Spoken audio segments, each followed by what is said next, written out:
The last video in our series will be looking at the 1974 county of Hereford and Worcestershire. We shall also look at what the changes across the region will mean for a general election next year, since the Electoral Commission confirmed the new constituency borders a few months ago. This part of the region has possibly the fewest out of the 5 counties we've covered. This is mostly because the changes were made to cover 70,000 people from 100,000 people from the previous borders. In Herefordshire, the 2 constituencies only exchange 1/2 ward each, meaning Hereford and South Herefordshire gains the rest of the Stoneleigh Street ward, and North Herefordshire gains the rest of the Holmer ward. Both these constituencies are currently Conservative seats, by a majority of 19,686 in South Herefordshire and 24,856 in North Herefordshire. The left-leaning parties would have to fight hard to gain any seats here. Poll sites agree with each other, saying that the Conservatives will win in both seats. Only Redditch gains ground, from the former Mid-Worcestershire constituency increasing in size. As well as losing lands to Redditch, Mid-Worcestershire changes its name to Droitwich and Evesham after major towns in the area. Besides these changes, the 5 constituencies remain the same. As there is little if any change in these constituencies, I think this must indicate a Conservative majority in most of these seats. Although, electoral calculus does have Wyre Forest, Redditch and Worcestershire flipping to Labour.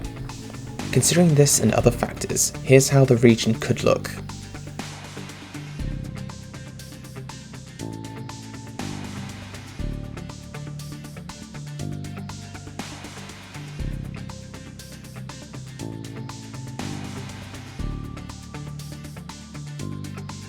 With all this research, given the recent by-election results and new boundaries, do the suspicions that some people have that these new seats will contribute to gerrymandering? Not necessarily. When studies were done, these seats were applied to the last general election in 2019. While the Conservatives would have gained 10 more seats, the results would have been the same. Keep in mind that polls say Labour is on course for a massive majority in the coming general election next year. These polls are being made under the new boundaries. However, both these elections, if the 2024 one is as close as polled, are massive landslides under unusual circumstances.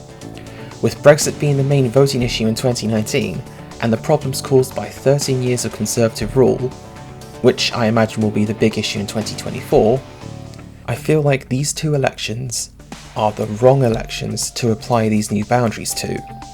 Where these new boundaries could affect a general election is when the election is a close one, by like a few seats.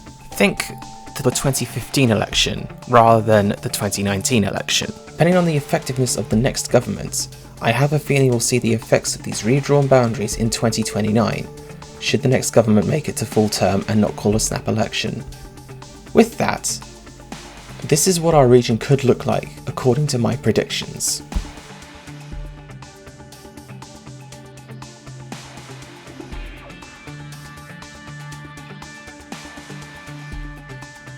Thank you so much for following me through these video essays. I'm sorry it took longer than expected. I have a few ideas for continuing series on this channel, so please subscribe to West England Bylines to see it here first. Here's a little hint of what's to come.